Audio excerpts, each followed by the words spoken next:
Alright, everybody. Hope you guys are doing well. Welcome to another We Read the Documents live stream. I am your host, John Brisson. Tonight, we're going to discuss Francis Joseph Collin, also known as Frank Joseph, a Nazi, pedophile, a frequent Jeff Rense radio guest. Hope you guys are doing well. Now, I listen to Jeff Rense off and on, depending on whom he had as a guest. For many years, even though Jeff Rense would have many white nationalists on his channel, including David Duke and Don Black. And I, of course, would not listen to them, but I did listen to Joel Skousen, for example. Little did I know that he was a Council for National Policy member, or Yoshi Shimatsu, or I forgot the guy who used to do the Fukushima information. And I listened to some crazies like Tim Refat. Get a good laugh out of old Tim Refat. And, of course, Jim Fetzer. Jim Fetzer used to be on Rense. And Robert David Steele. And so there were quite a few that I used to listen to. And so there was a guy who used to come on. He still comes on. He was on quite recently. His name was Frank Joseph. And I never listened to his stuff because he would talk about aliens and Atlantis and like it's just hit like that kind of like woo-woo history type stuff, and I don't really care for that stuff, even though I guess if I had to care about anything is I think Bigfoot is interesting, like cryptozoology. I think that's kind of interesting. But it's just interesting that I would see him on Rense, and I didn't really think of anything about it until Josh Reeves had brought up that he had read a book by a Nazi pedophile, and I was like, well, who, what? And he was like, yeah, I didn't know, and I read the book, and then people were like, how dare you read a book by a Nazi pedophile? And he's like, I didn't know the guy was a Nazi pedophile. Well, it turns out that guy was Frank Joseph. And so, yeah, this is going to be a short broadcast. I'm feeling a little bit under the weather, but I wanted to go ahead and get it out there. And so to give some background on Francis Joseph Collin, Frank Collin, Frank Joseph, different names that he goes by. He grew up in Chicago, Illinois. He later joined George Lincoln Rockwell's National Socialist Party. He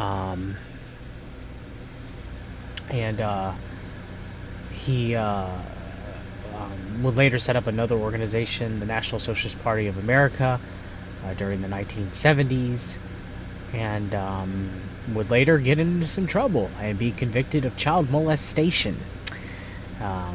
So why don't we begin? This is the infamous march that he was a part of in the Chicago suburb of Skokie. Frank Collin, the Führer of the National Socialist Party of America, is troubled these days. This is from July 22nd, 1977. Last week, the Illinois Appellate Court decided that a band of Nazis could not march while wearing their swastikas in suburban Skokie, which has a large Jewish population that includes thousands of survivors of Hitler's death camps. Mr. Collin intends to contest the ruling in the courts with the assistance of somewhat improbable ally, the American Civil Liberties Union. At the same time, he is pondering how to overcome recent Skokie ordinances that prohibit political parties from marching in uniform and handing out hate literature, that also require a large bond for anyone receiving a parade permit. To add to those problems, a black group known as the Martin Luther King Jr. Coalition Movement has reversed itself and announced plans to march Saturday on Marquette Park in southwest Chicago, an area that Mr. Collin and his Nazis considered their turf. We feel that it's important for black men to have the right to walk through Marquette Park, as it was for men to win the Battle of Iwo Jima and Tripoli, said Reverend Edgar Jackson, a leader of the coalition, or for James Meredith to win the right to attend Ole Miss and graduate, even though it took 20,000 American troops to assure him his rights. Last July, when members of the black movement marched in the park, there was trouble. At least 33 persons were injured and 63 were arrested. When 100 marchers encountered people throwing bricks, the Nazis, according to Mr. Collin, were a strong part of the resistance. We were arrested and everything, he said proudly today. But this time he was hesitant about what the Nazis' response would be to Saturday's planned march. I haven't made a decision, and I won't release it until the meeting this Friday night, he said. There's a lot more at stake this time than last time. We have a court case pending. Mr. Collin, who's 5'8" inches tall and is slightly paunchy, 165 pounds, in his light brown shirt, dark brown pants, and knee-high black boots, think it's all rather unfair. So remember that description of Frank Joseph Collin, because we're going to see if it matches up to the pictures that we have of him. I've heard it from the policeman, he said. They have the word out to arrest me the minute I set foot in Marquette Park. It helps in a way, because it shows the hypocrisy of certain people. No matter how big or small my parade may be, I can't get a permit. But these jerks come along, and they get a free ride that's hard to take, particularly because they live in the community, and they don't. Mr. Collin and his Nazis have been battling in the Chicago courts for months to overturn what they contend is an excessive liability insurance requirement to hold a rally in Marquette Park. However, the Park District has agreed that Black Group may hold its demonstration if it's limited to 75 or fewer marchers. That's the only thing that irritates Mr. Collin at the moment. Local newspaper columnists have dredged up a 7-year-old report that the leader of the Nazis, who preaches contempt for Jews, blacks, Spanish-speaking people, and anyone else who does not consider an Aryan, has a Jewish father, was once confined in a German concentration camp. What that makes Mr. Collin more furious than to be questioned on this subject, denies the report and insists that enemies are responsible for spreading it. They made the same allegation against Hitler, he said. They called George Lincoln Rockwell, the late American Nazi Party, black man. He insisted that his father, Max, a semi-retired home furnishings dealer in the Chicago area, is a German who was born and reared in Bavaria. He speaks of a great-grandfather who he said was a cavalry officer who was killed in the Franco-Prussian War. His father, for years, had declined to talk with news people in his family's frame and brick home. So well back from the street and protected by thick shrubbery in suburban Olympia Fields, his mother told a questionnaire, "Our attorney has advised us not to discuss it. The members of the family occasionally see her son," she said. "They do not discuss politics. Those days are long gone," she said. "We don't interfere. That's one thing we don't talk about. We talk, but never about that. He's still our son. He's always welcome here." One of his two sisters, who declined to give her name, said that she was home from the Southern Illinois University campus in Carbondale to try to bolster her mom's spirits. "My mother's nerves are shattered, just shattered. We are detached from this. I want to stay detached. I haven't talked to my brother since I was 13. I think he was probably always into it." She would not say whether her father was Jewish, but asked how her father felt about his son's activity. She replied, "How do you think Daddy feels? Can't just imagine without probing and hurt his feelings more." However, Mr. Collin's grandmother, Mrs. Joseph P. Hardyman, 74 years old, or 84 or 94 years old, of Chicago, said that the father was Jewish and did spend time in the concentration camp in World War II. "That's right, his father's Jewish, from Munich, Germany," she said in a television interview. "He was in a concentration camp. I know because he told us it before he ever married my daughter. I do know he was in a concentration camp. I haven't spoken to him about it recently. It's all too painful. In fact, Frank and his father are on the outs on account of this. Of course he comes to visit. Of course he and his father are not friendly, but of course his mother loves him very much. We don't know who is backing this project. He doesn't get any financial help from any of his family." Okay, that's key. Miss Hardyman, who was Roman Catholic, as Frank Collin's mother said, "It was a surprise to us when we found out that it was the Jews he was fighting against. We'd like to understand his talking against the Jewish people," she said. "We kind of understand they're going on against the blacks, but not against the Jews. We've even lived among them. All you need to write about is Frank is a young, handsome man with a good education, and he comes from a good family. He's been brought up very decently and very well. He's loved by his family, but of course they're not in accord with what he's doing now." Confronted with his grandmother's assertions, Frank Collin replied, "I don't think it's fair to involve people who are involved. It's very hard to drag people who are totally disapproving to this. That's a sore spot. With me, I'm not discussing my parents or my family. It's not your business at all. It's people who are trying to get at me through my family." Mr. Collin's Nazi sympathies go far back. "I can't remember the day that I became a National Socialist," he said. "Back in 1952, when I was 7 years old, there was a film and television called The Twisted Cross. It was made by the Anti-Defamation League of the B'nai B'rith, so it was very anti-Nazi. But there were a lot of source material there, and they would show a close-up of Adolf Hitler's face. I still remember my feeling that here was a man who was saying something, whatever it was. He was deeply committed to it. He was feeling it deeply. When they showed the crowd, they were deeply moved, as if they had just been awakening to something very important. It was like Niagara Falls, and it was something that transcended language and everything else. I loved Hitler ever since." Okay. The Many Faces of Frank Collin. Should we start with this? Actually, no, let's start with this. Excerpt of Radical Religion in America, Millenarian Movements from the Far Right by Jeffrey Kaplan. Frank Collin, the head of the National Socialist Party of America in Chicago in the late 1970s, Collin's reign ended ingloriously, although hardly atypically. First, it was revealed that Collin was half Jewish. His father had been a prisoner in the Nazi concentration camp at Dachau. As if this wasn't enough, Harold Covington, his rival for NSPA power, made the fortuitous discovery while rifling through Collin's desk that the half-Jewish Fuhrer also had a weakness for pedophilia and did not hesitate to photograph his dalliances with a number of young boys. As a result, Collin was sent to prison. Covington inherited the NSPA and it moved its operations to North Carolina.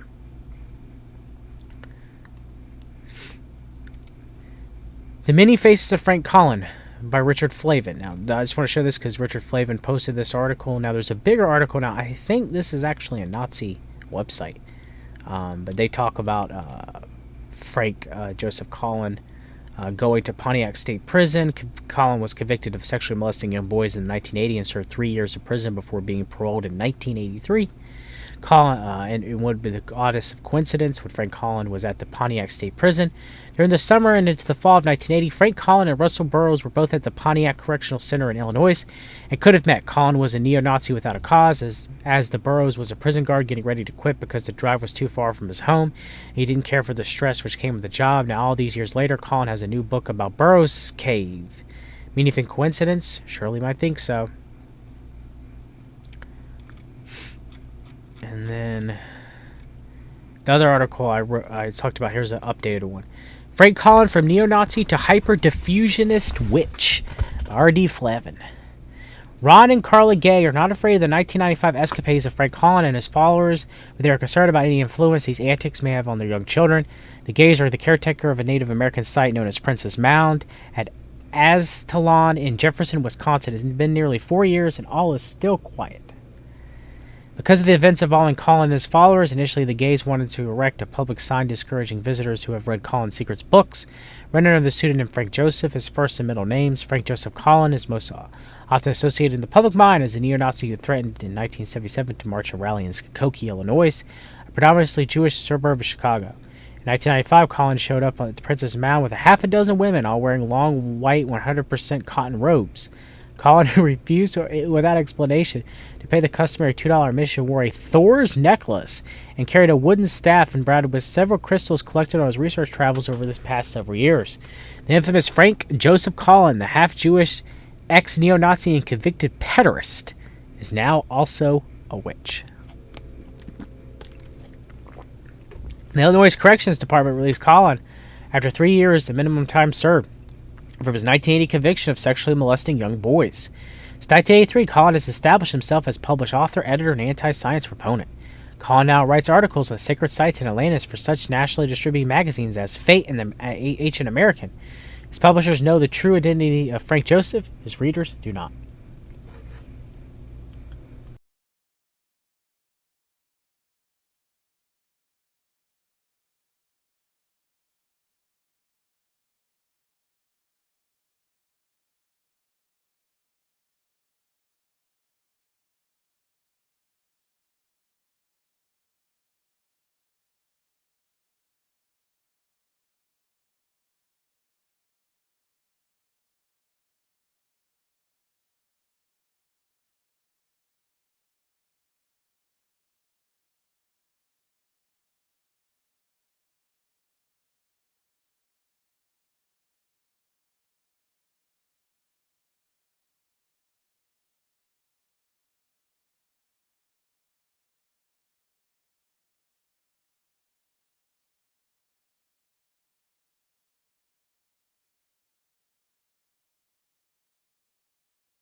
Sorry about the sneeze and forgot to turn it back on. I apologize. I'm under the weather. Collin has told many people he's a changed man and he's not into that anymore. Believe that. I don't believe that. Now a hyperdiffusionist, a believer in pre-Columbian contacts between old and new worlds, Collin proclaims that scientists and historians have lied and argues for a new American history of tomorrow. A few years ago, then at age 50, Collin left his parents' home on the south side of Chicago and relocated to Minnesota. Collin appeared to be earning a fair income from his writing. That job didn't last long as he moved down the road from the publisher of the Ancient American. According to JDL investigators, Collin continues to use his real name. Milwaukee historian Nancy LBRY has remarked on the position of Francis Joseph that the ratings against the scientific establishment or proper scholars are of a piece with the urge to assassinate in the case character of reputation, if not physical harm. LBRY is an authority on the Native American side of Aztlan and its Princess Mound and knows well the public misconceptions of the site long before Collin became interested. She feels sorry for Ron and Carla Gay, and they are having to endure witches and warlocks visiting the Aztlan Museum and site. One woman had admired reader and admirer of Frank Joseph wore a live snake wrapped around her neck. When she visited the site, LBRY sees a sad, subtle usurpation of Native American history in Collin's hyperdiffusionist claims. The Native American tradition of building earthen mounds like Aztlan has sparked wonder and speculation since colonial times. And serpent mounds. Joshua does a good job covering in Lost Secrets of Ancient America, Volume 1 and 2. Go check those out if you want to learn about serpent mounds and giants in North America. Toward a better understanding of the mounds, Thomas Jefferson became the first American archaeologist after digging into a small man-made mound in Virginia and discovered the contents were Native American and not those of some old world lost race. Though the mounds were still being built in the 19th century, many investigators ignored the data and saw these structures as evidence of advanced civilization. The misconception of fantastic origins, or what is called the myth of the mound builders, appeals to historical revisionists, New Age types, Mormons, and others. And the mound builders aren't Native Americans. They were before Native Americans, but they didn't come from Europe either. Collin is currently the editor of Ancient America, owned by and published by Wayne May, a Mormon from Colfax, Wisconsin. Though often overlooked, the avowed revisionist stance of the Mormons considering American prehistory and the bizarre theory of race origins for Native Americans are tolerated or ignored by most. Yet they remain a direct challenge, like Collin's work to conventional sensibilities and First Amendment rights. An increasingly blatant Mormon propaganda vehicle, the glossy hyperdiffusionist magazine claims to offer a forum for discussion between the professional and the vocational archaeologists. One editorial signed Frank Joseph ended with, "To the upholders of our outdated dogma, we can only say we told you so." Wayne May sends of Collin. He served the time. He's paid his debt to society. Fuck you, Wayne May. Frank Joseph Collin went to jail for hiring underage boys and violating them in Illinois law. For Collin's roles in the Marquette Park rallies in Chicago, the pamphlet distribution in Skokie, with his death to the Jews message, and the media manipulation after winning a Supreme Court decision allowing Collin to wear a swastika in any neighborhood of his choosing, Collin was never accused of anything other than being a nuisance, nor he publicly spoken of these years since. Collin was one of quoted as saying, "I used the First Amendment at Skokie. I planned the reaction of the Jews. They are hysterical." Jonathan Miller, writing in the New Republic, warned, "There is a point for the rest of us too. It is the while whizzing along with Collin's fantasies. Almost everyone involved has helped him succeed more widely beyond his dreams. The next Frank Collin, whoever she or he may be, should not be extended the same cooperation. Not long ago, it is alleged that Collin was mugged while vacationing in Peru. Reports indicate the involvement of a young boy in the crime. Money earned from the writing has enabled Collin to vacation, often since his release from prison." I wonder who's... And then whoever runs this website came to the same conclusion separate from this article. Who's funding Frank Collin? Who's been funding Francis Joseph Collin since he got out of prison for raping boys? And he served only a handful of years. He should have been in jail for the rest of his life. He's a sick man. A sick man. And now he's rich, writing all these bullcrap books, which we'll get to that in a minute. And he shows up on Jeff Rense's show. Like, Rense couldn't do a 5-second freaking Google search.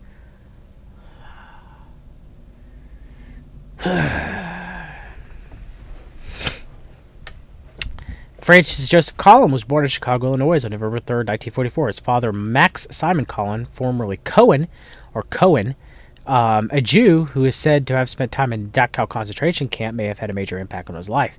On Chicago television, one Illinois psychiatrist interviewed Collin during his neo-Nazi period and found him to be consumed with a hatred for his father, and thought Collin's proposed Skokie March was in effect an anti-Collin demonstration. Today, Collin attends book signings, radio interviews, writes about goddess sites, and has a Christmas audio album in release. Oh boy, gonna fill up all that Christmas music. Collin's historical revisionism and anti-establishment position can be traced directly to his involvement with the National Socialist White People's Party, formerly the American Nazi Party, and later his own National Socialist White People's Party of America, all of which espouse racist ideals.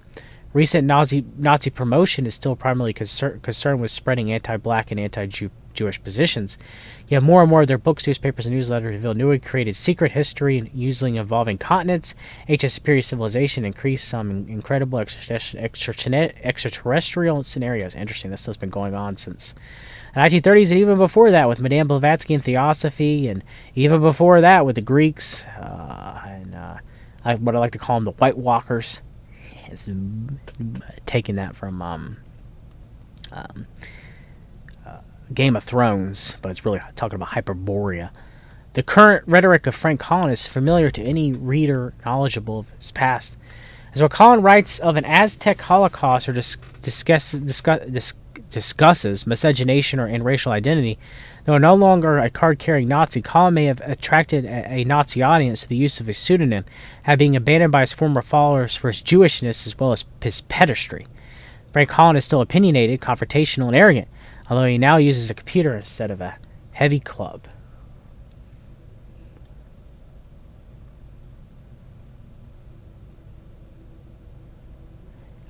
Cooper in the chat, Frank Collins is a cohort of one Mr. Harold Covington. Yes, that is correct in my research. You are correct. Thank you, Cooper. Now, surprisingly, Collin has visited, sold his books at, or arranged some event with nearly every sizable bookstore and gift shop in southern Wisconsin. Collin, as Frank Joseph, is well known in some circles. In 1987, when Collin heavily marketed his first book, The Destruction of Atlantis, at least 3 Chicago bookstore owners recognized Frank Joseph as Collin, the ex-neo-Nazi. All 3 agreed to sell his first book, and one occult bookstore, Arum Solace, in the Andersonville neighborhood of Chicago, continues to sell his recent releases. The bookstore owner, Jack Armstrong, admits to selling books by all types of people. Collin still shops by on occasion, according to Armstrong. Armstrong recognized Frank Joseph as Collin in 1987 and thought nothing of it and still doesn't. Yeah, he was a convicted pedophile. It's okay, he wrote some books. Put him on the shelf. Coincidentally, Armstrong is not particularly liked in Chicago's neo-pagan community. Russell Thorne, owner of Chicago's occult bookstore, does not recall meeting Collin during the marketing campaign of 1987-1988 on subsequent campaigns. Collin did visit Thorne's bookstore and made follow-up phone calls. During one recent conversation, Thorne addressed the neo-Nazi thing, and Collin answered, "I'm a good boy now." Thorne wants to put together a coalition of local neo-pagans against Collin and his ideas.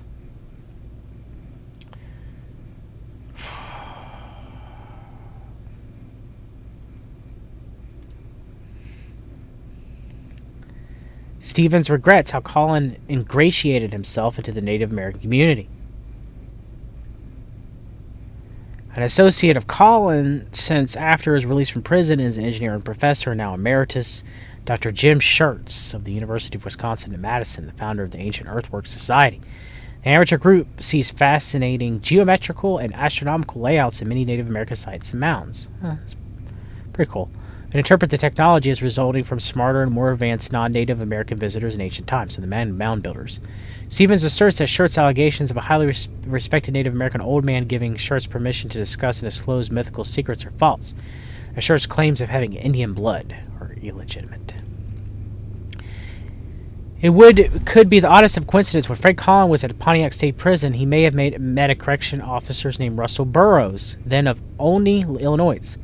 18 months after Burroughs left Pontiac, he claims he discovered a fantastic cave with tombs, statiary, and dead bodies. A cache of more than 2,000 inscribed stones comically suggests a confluence of nearly every old-world artistic style and alphabetic script known. The majority of the stones bear crude sketches of square-jawed faces, most resembling Chester Gould's character Dick Tracy, but wearing Egyptian urias instead of a felt fedora. Mostly everyone believes Burroughs' cave does not exist as described. However, that hasn't stopped Burroughs from selling the many inscribed stones he supposedly removed from the cave. Schertz is the president of the Burroughs Cave Committee, and Collin serves as the editor of the Ancient American, the only nationally distributed magazine to feature articles on Burroughs' cave. When first told of the real identity of Frank Joseph, Burroughs feigned surprise and indignation, and then later admitted to have met him while at Pontiac. What up? Burroughs has since changed his mind and denies ever meeting Collin at Pontiac and claims their current relationship is recent. Frank Joseph Collin has once found a controversial niche to explore. Gone is the brown shirt, now replaced with a long white robe. Whatever costume Collin chooses to wear, which many of the faces he allows the public to see, or what name he uses, he stands as the primary reminder of the liberties granted by a free society. It's not against the law to be abhorrent. Well, it's against the law to be a convicted pedophile. He should have served more than a couple of years in prison. Ron and Carla Gay first took over the information center at Aslan and the Princess Mound. The Lake Mills leader ran a story of the young couple and their commitment to the Native American history. After the 1995 incident with Collin and his followers, the Gays considered putting up broadside with state and federal laws won't permit it, and perhaps it's for the best. Collin may be steering towards legal confrontation with constant federal authorities on his First Amendment rights. Nazis, swastikas, and Jews have given way to witches, robes, and Native Americans in the sequel to Skokie. The Constitution protects Collin's religion, what he chooses to wear, publish, and his right to assembly. While as a proposed Skokie March in the legal health of the American Civil Liberties Union, Collin took his case all the way to the Supreme Court and won. And this is right. It's not known whether Collin will visit Aslan, and the Princess Mound, or if he'll pay the standard $2 admission if he does. Ironically, the skeleton of Aztlan is that of a robust male, as the original is too fragile and deteriorated. Now stored at the University of Milwaukee, the so-called beaded princess is thought to have been a local wise woman or shaman. The concept of princess was unknown in Native American society. Working with psychics, Collin believes the burial site is of Catalani, the granddaughter of the marriage between the Old World visitor and the Native American from the Yucatan. Such manufactured history may sell books, but stands as much of a chance of being accepted by historians as Collin has much of elected mayor of Skokie, Illinois. Ron and Carly Gay, with their children, may have quite a time in store for them. As public volunteers, they provide assistance to tourists and other interested parties at the Native American site of Aztlan. Ron Gay suspects Collin's worshipping Satan, holds a sign of the swastika represents a cutting through of heaven. It will be interesting to the Gay family, legal students, and cultural historians to see what his many faces Frank Joseph Collin wears next. So then here's a follow-up.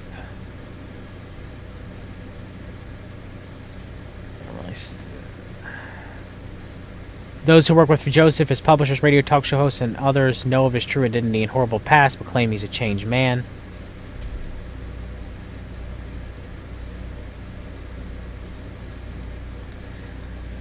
A cover blurb written by Shirley MacLaine reads, Frank Joseph's book on synchronicity demonstrates with research and understanding how truly harmonious and balanced every act and event in our lives is, not just a coincidence. Oh, Shirley. You got ties. Hey, Lee Veltman, you in the chat. Does Shirley MacLaine have ties to Jay-Z Knight? Or am I misremembering something? Let me see.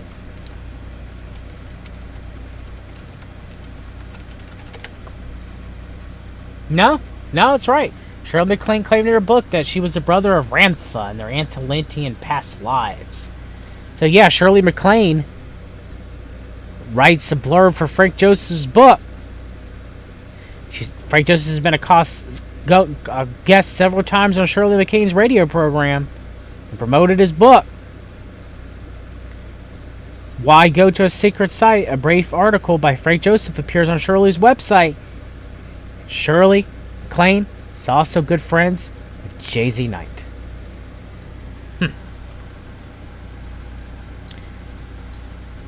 So look, remember that Frank Joseph picture that we have earlier? Well, actually, no, it's right here, actually. So is this the same person?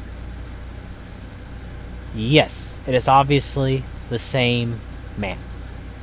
Obviously the same man.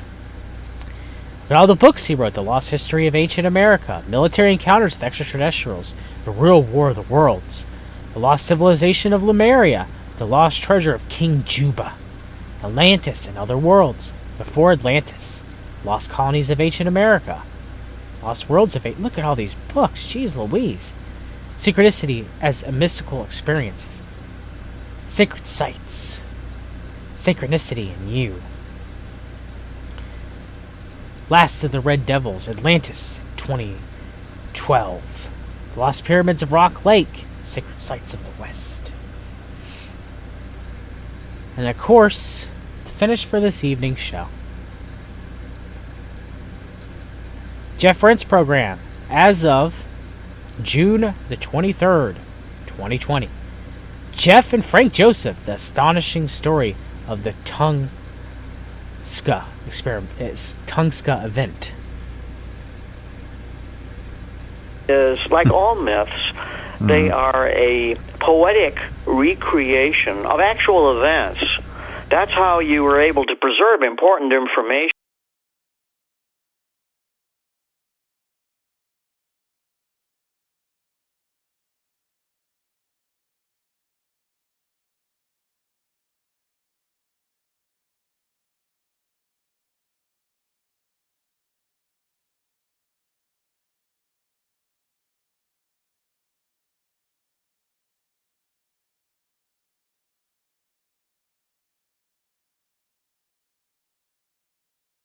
For future generations. You may surround something that's important to you with a kind of a poem or a beautiful story. And I thought, well, this is an obvious representation in myth of a meteoric event. Hi, everybody. I'm Frank Joseph.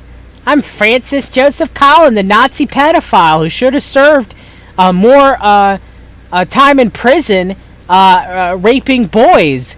But, you know, the system is corrupt, and I was released and given money, read a whole bunch of books, and Shirley MacLaine interviewed me and gave me a blurb and promoted my work, and to saw all these New Agers, and I've been on the Rense program for years, but none of these people could do a simple search at all, and, you know, it's a possibility that a lot of these people allegedly just don't care that I'm a pedophile or a convicted pedophile. I'm Frank Joseph. I wonder who's propping me up. That took place. This flaming devil coming out of the sky that lands there and created this hall. So that was kind of amazing. Then years after that, after I grew up, of course I've never really entirely grown up, but nonetheless, when I was interested, especially in studying Atlantis, and we've talked about this in the past, I came into contact with information about the Bronze Age. The Bronze Age spanned roughly about 3000 BC to about 1200 BC. And that was an extremely high period of human civilization. It was the birth of literature, terrific construction, masterful construction. All the arts and sciences were really blossoming from Minoan Crete and ancient Egypt and so forth. These civilizations are, of course, still highly impressive in their arts and sciences. And all that had been built up over thousands of years came to a roaring halt overnight. What a piece of human garbage. Frank Joseph Collin and the Truth Movement and the New Age movement promotes this convicted pedophile and act like they don't know. It's abhorrent. It's disgusting. And that's why I figured I had to do a show about it, because I don't know, outside of Josh Reeves admitting it and, you know, that he had no idea, and I believe Josh. I don't think Josh knew. I really don't. But he hasn't shut up about him ever since. And all these people that have him on there, you know, Jeff Rense has had him on for years. He usually comes on Friday nights. All right? And it's like Jeff can't do like you just type in Frank Joseph, and it comes up with Frank Joseph Collin or Francis Joseph Collin. He's a pedophile. Like, it's right there. It wasn't hard. It doesn't take a lot of time to do that. But nah. But, you know, I guess he paid his debt to society for molesting boys. It's a handful of years, anywhere between 2 to 6 years, depending on what you've read. I guess that's his justice for those boys that he molested. It's fucking bullcrap. that this guy's getting propped up by someone, who the hell knows, writes all these tons of books, he's a freaking witch, he's a pedophile, and people promote his crap. It's disgusting.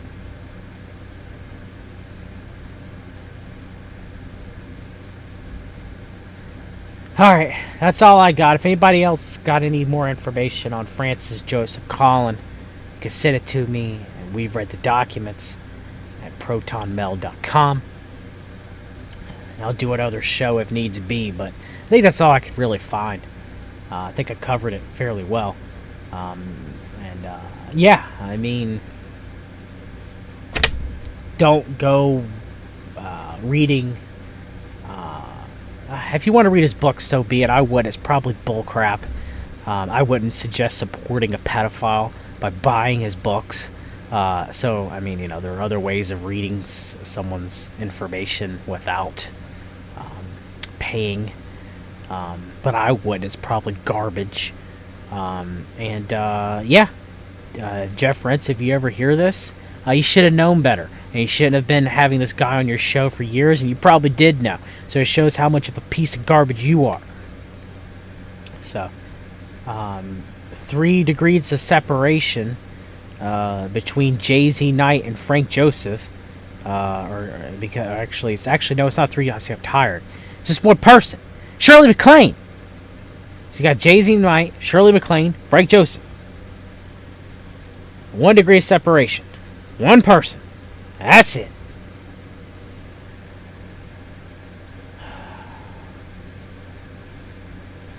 So, yeah. Alright. That's it, everybody. Take care. Very important John and Lee show tomorrow on the Eckerd Connects Triple T.